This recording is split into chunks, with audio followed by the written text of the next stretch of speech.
नमस्कार आदरणीय दर्शकवृन्द, यहाँहरूलाई स्वागत छ ज्योतिष मन्थन कार्यक्रममा। ज्योतिष मन्थन कार्यक्रम अन्तर्गत ज्योतिष वास्तु रत्न अर्थात् ग्रह गोचरहरूका बारेमा हामी यहाँहरूलाई चर्चा परिचर्चा र त्यसका निदानका मार्गहरूलाई तात्विक तत्त्वको रूपमा पस्किँदै आइराखेका छौँ। आदरणीय महानुभावहरू, प्रत्यक्षम ज्योतिषम शास्त्रम यावत् चन्द्रार्क साक्षिणो भनेर भनिन्छ। जबसम्म सूर्य र चन्द्रमाको क्रम रहिरहन्छ तबसम्म भूत भविष्य र वर्तमान जानकारी गराउने शास्त्र ज्योतिष तपाईँ हामी समक्ष रहि नै रहन्छ।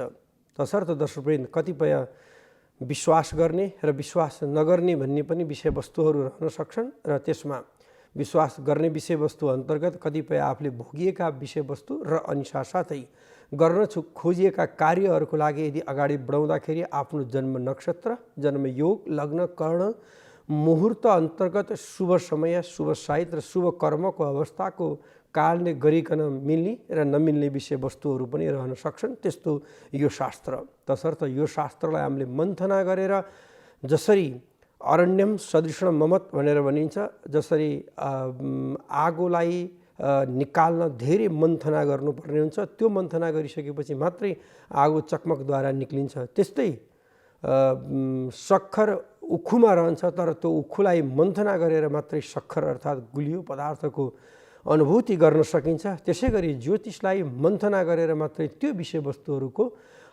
कार्यहरूलाई भने के कस्तो तरिकाले अगाडि बढाउने भन्ने विषयवस्तुहरू भने यसरी थाहा पाउन सकिन्छ। दर्शक, त्यस अन्तर्गत बढी भूमिकाहरू निभाउने विषयवस्तुहरू भनेको आफ्नो जन्मदाको समयले ठुलो भूमिका निभाउँदछ। यदि तपाईँ आफ्नो ग्रह गोचर र ग्रहको परिस्थितिहरूमा कतै कुण्डली बिग्रिएको छ अर्थात् कुण्डलीमा कुनै पनि त्यस्तो प्रकृतिको भावहरू यदि मिलेका छैनन् भने पनि तपाईँ आफ्नो भूत भविष्य वर्तमान बिग्रिन सक्दछ।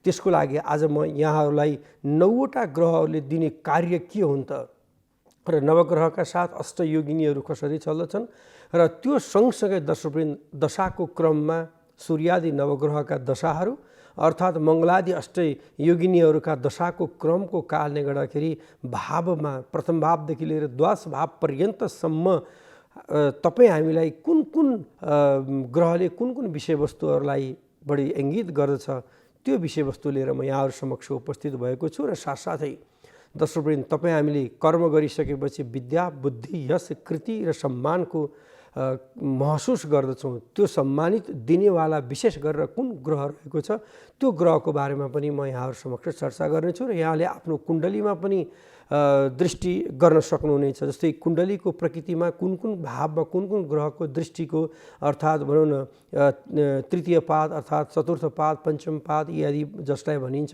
जुन कि दृष्टि गोचर अन्तर्गत तेस्रो स्थान, पञ्चम स्थान अर्थात् अष्टम स्थान, सप्तम स्थानको भावका ग्रहहरूले पनि कसरी प्रभाव बनाउँदछ भन्ने विषयवस्तुहरू पनि यसमा म यहाँहरूलाई जानकारी गराउनेछु। दर्शकवृन्द, जुन कि ग्रह गोचर र ग्रहको परिस्थिति अनुसार यहाँहरूलाई सर्वविविध छ, जुन कि ग्रहकै बल प्रभावको कारणले गर्दा मानव मात्र नभएर सृष्टिमा स्थावर जङ्गमहरूदेखि लिएर सारा सम्पूर्ण विषयवस्तुहरूलाई चाहिँ एउटा सृष्टिको क्रम गराउने खालका जुन ग्रहहरू जुन रहेका छन् ती ग्रहकै बल प्रभावको कारणले गर्दाखेरि नै तपाईँ हामी विभिन्न योनिहरू समाप्त गरेर जुन कि मानव योनिमा 84 लाखबाट आइसकेको अवस्थाहरू रहेको छ र आइ पनि राखेका छौँ। कति आउने कति जाने क्रमहरू भने यो एकदम विश्व ब्रह्माण्डको क्रममा जुन कि व्याख्या गर्न नसकिने विषयवस्तु पनि रहेको छ। तसर्थ दर्शकवृन्द, जुन कि अकण्टक रूपमा र स्वयं भगवान् श्रीविष्णुका पुत्रका रूपमा रहनुहुने स्वयं श्री सूर्यनारायण लाई सूर्य ग्रहको सौर्यमण्डलको अधिपति ग्रहको रूपमा मानिन्छ, जुन कि सम्पूर्ण 8वटा अन्य ग्रहहरू सूर्यादि नवग्रहको क्रममा सौर्यमण्डलको अधिपति ग्रहहरूबाट नै आफ्ना कार्यहरूलाई लिएर विभक्त भएको अवस्थाहरू रहन्छ। जसरी अब मैले मानव जातिकै विषयवस्तुहरूको बारेमै कुरा गर्नुपर्दा मानवको जुन कि जन्माइदेखि लिएर मृत्यु पर्यन्तसम्मका सम्पूर्ण विषयवस्तुहरूलाई भने आफ्ना ग्रहका कारणले गर्दाखेरि दृष्टि त पर्दछन्, तर विशेष गरेर मानव जातिको लागि सूर्यको सबभन्दा ठुलो प्रभाव पर्दछ र हामीले प्रत्यक्ष रूपमा देखिने पनि सूर्य ग्रह नै हो र दोस्रो ग्रह चन्द्रमा हो र अरू जुन कि सौर्यमण्डलमा जुन कि घुमिराखेको अहिले विज्ञानद्वारा प्रमाणित पनि भइराखेको अवस्था छ, जुन कि बृहस्पति, राहु, केतु, शनि, साथमा बुध, चन्द्रमा र अनि शुक्र ग्रह र मङ्गल ग्रह जुन कि यी ग्रहका आफ्ना कार्यहरू रहेका छन् र कतिपय वायुयानद्वारा ग्रहका जुन स्थानमा पनि पुग्ने प्रकृतिहरू पनि भएको छ र ज्योतिषशास्त्र त्यस्तो शास्त्र हो जुन कि खगोलीय विज्ञान अन्तर्गत खगोल र भूगोलमा कसरी परिभ्रमित भएर रहेका ती ग्रहहरूको मानव जातिमा कसरी प्रभाव बनाउँदछ त्यस अन्तर्गत म प्रथमतः यहाँलाई म सूर्य ग्रहकै बारेमा जानकारी गराउँदछु। सूर्य त्यस्तो ग्रह हो दर्शकवृन्द जसको आदिम सृष्टिकालदेखि नै जुन कि चारै युगको लागि सत्य, त्रेता, द्वापर र कली यी चार युगलाई नै भुक्त र भोग्य गराउने ग्रहको पक्षमा मानिन्छ र अनि अरू ग्रहहरूलाई देवादिदेव मानिँदैन दर्शकवृन्द। अरू ग्रहको पक्षमा काउन्ट गरिएको छ भने सूर्यलाई स्वयं साक्षात् देवताको रूपमा पनि मानिएको छ, विष्णुका पुत्रका रूपमा रहेको र विष्णुको आफ्नै अंशवतार रहेको कारणले गर्दा जसलाई ओम आकृष्ण नरजसा भनेर जसलाई भनिन्छ र जसले गर्दा जुन कि कृष्णको स्वरूपको रूपमा विष्णुको स्वरूपको रूपमा रहनुहुने नरह अर्थात् जति पनि मानव जातिको सृष्टि स्थिति र प्रलयलाई मात्र नभएर जति पनि सृष्टिका क्रमहरू जुन रहेका छन् ती क्रमको लागि अगाडि बढाउने अर्थात् तपाईँको चाहिँ सम्पूर्ण विषयवस्तुहरूलाई प्रदान गर्ने सूर्यले नै आदि रोग ल्याउने गर्दछन् र आदि रोगहरू भने हर्ने गर्दछन्। तसर्थ सूर्य सौर्यमण्डलको अधिपतिमा रोगको ग्रहमा जस्तै कफ, पित्त र वायुको पक्षलाई मानिन्छ र सँगसँगै सूर्यादि ग्रहको क्रमको कारणले गर्दा जुन कि आर्थिक उन्नति, प्रगति, शिक्षा र अनि पारिवारिक सम्बन्ध र अनि साथसाथै कामको विषयवस्तुको लागि पनि सूर्य अत्यन्त उत्कृष्ट ग्रहको रूपमा मानिएको छ। र दर्शकवृन्द सूर्यको जुन कि एउटा पृथ्वी तत्त्वको लागि जुन परिभ्रमित गर्दाखेरिको विषयवस्तुहरूलाई मैले यहाँहरूलाई उजागर गर्न खोज्दाखेरिको पक्षमा जुन कि सूर्यले 12 महिना पर्यन्तसम्म 12वटा राशिहरूलाई भ्रमण गरेर मात्रै 1 संवत्सरलाई पार गर्दछन् सूर्य र त्यस्ता सूर्य 1 महिना पर्यन्तसम्म एउटै राशिमा निहित भएर रहन्छन्। जसरी मेष इत्यादि राशि वैशाखदेखि लिएर चैत्र पर्यन्तसम्म, मीन पर्यन्तसम्म 1 महिना सौर्यमानको गति अन्तर्गत जुन कि सूर्यको आफ्नो प्रकृति अन्तर्गत यसरी परिभ्रमण गरेर 1 महिना एउटै राशिमा निहित हुन्छन्। तसर्थ 1 महिनासम्म निहित हुँदाखेरि जुन कि बाल अवस्था, युवावस्था, पौगण्ड अवस्था र वृद्ध अवस्थाको क्रम अवस्था पछि नै सूर्यले फल दिने गर्दछन् र सूर्यले अंश खाने क्रममा पनि त्यसै गरी अंशादि क्रमहरूले पनि मानव जातिको लागि ठुलो भूमिकाहरू निभाउँदछन् र अनि साथसाथै सूर्यको त्रिभागी योगिनी जुन कि विंशोत्तरी दशा अन्तर्गत विंशोत्तरी त्रिभागीमा सूर्यको दशा र अनि पिङ्गला सूर्यको पत्नीको रूपमा रहेर कार्य गरेको अवस्थाहरू पनि देखिन्छ।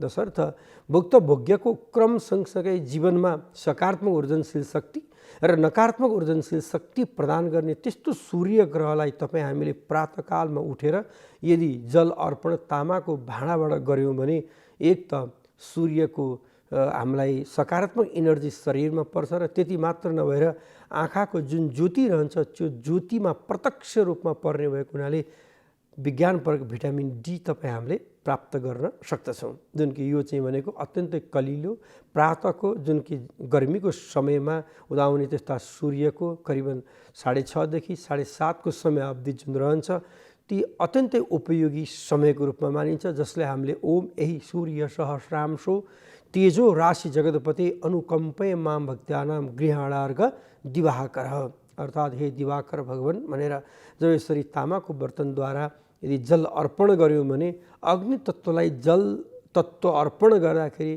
जुन कि सकारात्मक ऊर्जनशील जुनको सम्मिश्रणद्वारा नकारात्मक र सकारात्मक ऊर्जनशील शक्तिद्वारा जुन कि एउटा रस जुन हामीलाई प्राप्त हुन्छ, जुन कि हामीलाई सकारात्मक ऊर्जनशील प्राप्त हुन्छ त्यसले तपाईँको शरीरलाई एक हृष्टपुष्टता त बनाउँछ त्यसमा उन्नति प्रगतिको वातावरण र परिस्थितिहरूलाई पनि हर हमेशा सकारात्मक पक्षहरूलाई लिएर आउँछ। तसर्थ सूर्यको उपासना आइतबारको दिनमा विशेष प्रकारले गरिन्छ।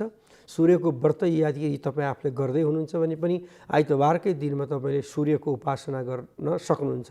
र जन्मलग्न कुण्डली अन्तर्गत वैशाखमा जो व्यक्ति जन्मिन्छ सूर्य स्वगृही अर्थात् आफ्नै घरमा भएर जन्मिने अवस्थाहरू रहन्छ भने 12 महिना पर्यन्त अन्तर्गत सूर्य भाद्र महिना अर्थात् 5 अङ्कमा गएर तपाईँको कुण्डलीमा उच्च भएर बसेको अवस्था यदि रहेछ भने उक्त व्यक्तिले उन्नति, प्रगति र समृद्धिहरूमा धेरै हदसम्ममा राम्रो गरेको अवस्थाहरू पाइन्छ, जुन कि रोगव्याधहरूको क्रमहरूमा पनि धेरै हदसम्ममा कम हुने खालको अवस्थाहरू पनि रहन्छ। र त्यसै गरी महानुभावहरू जुन कि सूर्यको गति 7औं महिनामा गएर केही धिमे गतिको रूपमा रहन्छ अर्थात् केही ढिला सुस्तीको रूपमा रहन्छ, तसर्थ 7औं गतिको क्रमको पक्षमा सूर्य रहँदाखेरि कार्तिक महिना पर्छ।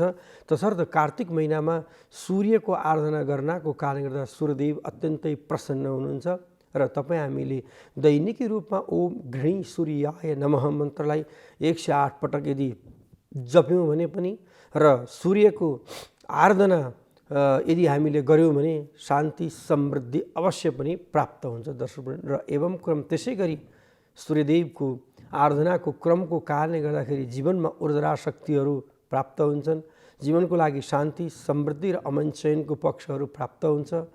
स्वास्थ्य स्थितिहरूमा भने धेरै हदसम्ममा राम्रो सफलता र उन्नतिको वातावरण र परिस्थितिहरू बनेर जान्छ र अनि साथसाथै मानव जीवनमा समृद्धताहरू पनि त्यसै गरी प्राप्त भएर जान्छन् दर्शकवृन्द। तसर्थ सूर्यलाई प्रसन्न गर्नको लागि म यहाँहरूलाई ज्योमोलोजी अन्तर्गत रत्नशास्त्रमा पनि म प्रवेश गराउँछु र अनि म यहाँहरूलाई धातुमा पनि प्रवेश गराउँदछु र सूर्यलाई प्रसन्न गर्नलाई हर हमेशा तपाईँले तामाको कुनै पनि बालाहरू भयो या तामाका कुनै पनि त्यस्ता खालका औँठीहरू भयो या कुनै पनि त्यस्ता प्रकृतिहरू तपाईँ आफूले धारण गर्न सक्नुहुन्छ।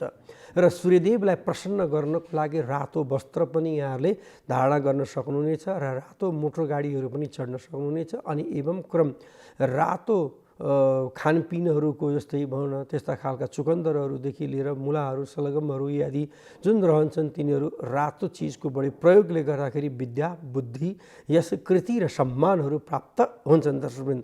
र त्यो सम्मान, विद्या, बुद्धिहरू प्राप्त हुने विषयवस्तु भनेकै दर्शकवृन्द हर हमेशा तपाईँहरूले सूर्यदेवबाट प्राप्त गर्न सक्नुहुनेछ र सूर्यलाई प्रसन्न गराउन सकिनेछ। भनाइको तात्पर्य सूर्य ग्रहको सकारात्मक ऊर्जनशील शक्ति मानव जातिमा पर्दछ र यहाँहरूलाई सर्वैव छ सूर्यमुखी फुल जुन रहन्छ जता जता सूर्य उदा हुनुहुन्छ त्यतै त्यतै गएर फक्रिन्छ। प्रकृति र सूर्यको कतिको कनेक्सन छ भन्ने कुरा पनि त्यहाँबाट तपाईँ हामीले थाहा पाउँदछौँ। तसर्थ तपाईँ हामीले पञ्चतत्त्वमा आधारित जुन कि वास्तुपरका 5वटा सूत्रहरू जुन रहेका छन् पृथ्वी, जल, तेज, वायु र अनि आकाश, जुन कि यी पक्ष र परिस्थितिहरूलाई हृदयङ्गम गर्दाखेरिको अवस्था र परिस्थितिहरूमा भने हर हमेशा तपाईँ हामीले प्रकृतिलाई दोहन गर्न हुँदैन। प्रकृति त्यस्तो विषयवस्तु हो जुन कि प्रकृतिको दोहन यदि गर्यो भने प्रकृतिले तपाईँ हामीलाई दोहन गर्दछ। भनेको तात्पर्य प्रकृतिको संरक्षण गर्नुपर्छ। खोला, नदी, नाला, तलाउ, चौतारा, पार्टी, पौवा र सार्वजनिक स्थलहरूलाई मिच्ने कार्य भने कहिले पनि गर्नु हुँदैन दर्शकवृन्द। जब हामीले सार्वजनिक स्थलहरूलाई यदि मिच्न थाल्यौँ भने प्रकृतिले बिस्तारै बिस्तारै तपाईँ हामीलाई मिच्छ, प्रकृतिले तपाईँ हामीलाई दुःख दिन थाल्छ, प्रकृतिले तपाईँ हामीलाई अशान्ति र पीडाका पक्षहरू दिन सक्छ र प्रकृतिले त्यसै गरी तपाईँ हामीलाई दुःख दिन थाल्छ। प्रकृतिले हामीलाई हरहमेशा अनि पीडाको पक्षहरूमा डोर्याएर लिएर जान थाल्छ। तसर्थ अहिले विश्व परिप्रेक्ष्यमा दर्शकवृन्द वास्तु वास्तु वास्तु भनेर कराउनुको कारण पनि यही नै हो। वस्तुको मिलान गर्नु। जब तपाईँ हामीले आफ्नो एउटा अफिसमा या आफ्नो व्यवसायमा या तपाईँ हामीले हाम्रो घरमा या जुनसुकै कार्यमा पनि यदि वस्तुको मिलान गर्यो भने वास्तुपरक जीवनयापनको क्रममा समृद्धता प्रदान गर्यो भने र वास्तुले जीवनयापनको क्रममा कसरी समृद्धता प्रदान गर्छ भन्ने विषयहरूमा एकदमै तपाईँ हामी घोटेर हर हमेशा अगाडि बढिराख्दछौँ नि। हो, यही विषयवस्तु हो र यही विषयवस्तु अन्तर्गत नै महानुभावहरू तपाईँ हामीले हृदयङ्गम गर्नुपर्ने हुन्छ, जुन कि वास्तुपरक वस्तुको मिलान गर्नु अर्थात् जीवनयापनको क्रममा शान्ति समृद्धि प्राप्त गर्नु, अमन चयन प्राप्त गर्नु, त्यो नै हो दर्शकवृन्द। यदि तपाईँ आफूले कुनै पनि कार्यहरू गर्न थाल्नुभयो तपाईँको शरीरले दिएन, यदि शरीरले दिएन भने शरीर मात्रम खलु धर्म साधनम भनेर भनिन्छ, जुन कि यदि शरीर रह्यो भने त साधना गर्न सक्ने शक्ति अर्थात् धर्म गर्न सक्ने शक्ति अर्थात् कर्म गर्न सक्ने शक्ति रहन्छ। यदि शरीरै भएन भने कहाँ तपाईँ हामीले धर्म कर्म या अन्य विषयवस्तु गर्न सक्ने शक्ति कहाँबाट प्रदान हुन्छ? त्यो शक्ति प्रदान हुन सक्दैन।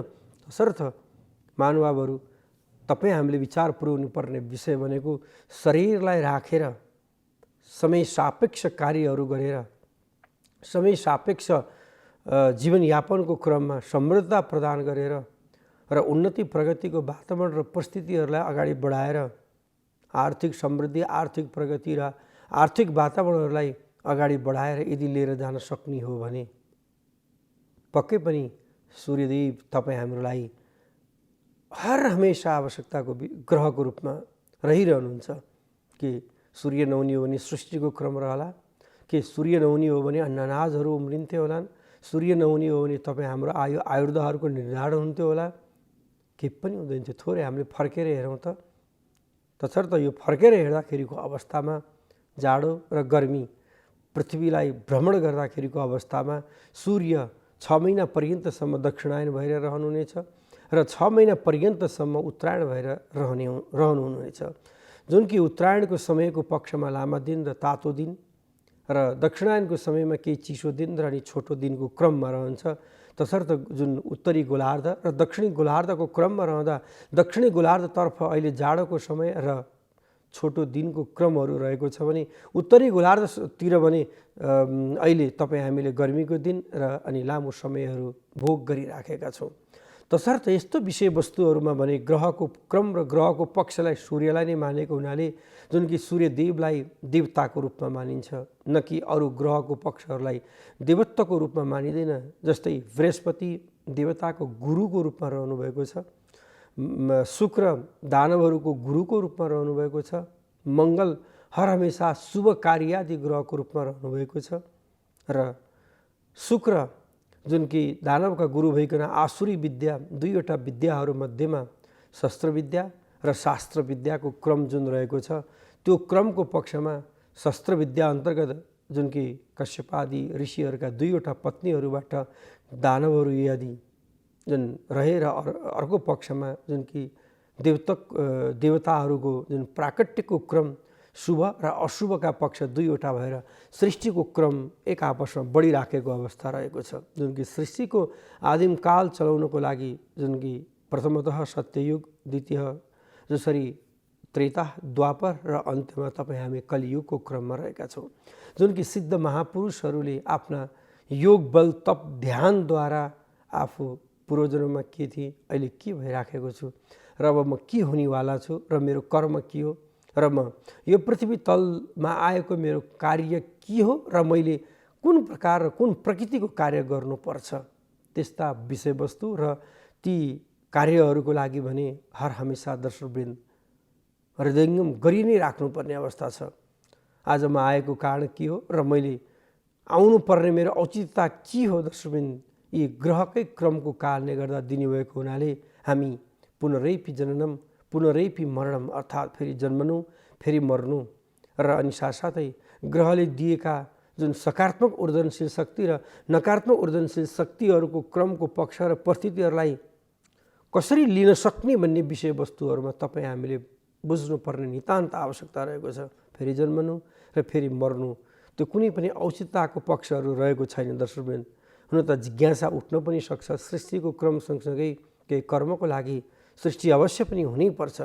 ग्रहको क्रमहरूबाट सृष्टि आदिको पक्षहरू भएका पनि छन्, नभएको अवस्था परिस्थितिहरू पनि होइन। तर पनि दर्शकवृन्द, जुन कि सिद्ध जुन महापुरुषहरू सन्त महापुरुषहरू जुन हुनुहुन्छ उहाँहरूले आउने जाने र भइराखेको अवस्थाहरूलाई प्रत्यक्ष रूपमा देख्नुभएको छ। त्यस्ता सिद्ध महापुरुषहरूको साधनाको कारणले गर्दाखेरि योग बल तप ध्यानद्वारा त्यस्ता विषयवस्तुहरूलाई प्राप्त गर्नुभएको अवस्था छ। तसर्थ यो पनि ग्रहकै क्रमको कालले नै भएको हो। दर्शकवृन्द, ग्रहमा तपाईँको जन्म लग्न कुण्डली अन्तर्गत त्यो कुण्डलीले कस्तो प्रकृति र कस्तो वातावरणहरू दिन्छ त्यसैले नै दर्शकवृन्द काम कमाई उन्नति प्रगति शुभ अशुभका पक्षहरू दिनुभएको कारणले गर्दाखेरि तपाईँ हामीले आफ्नो जन्म कुण्डलीलाई अझ सुधार्दै कर्मलाई सकारात्मक पक्षमा यदि लिएर गयौँ भने सूर्यादि नवग्रहले पक्कै सकारात्मक ऊर्जनशील शक्तिहरू प्रदान गर्नेछ भन्दै आजको लागि ज्योतिष मन्थन कार्यक्रम सकेको छ। नेपाल टेलिभिजन हेर्दै गर्नुहोला। हस्त नमस्कार।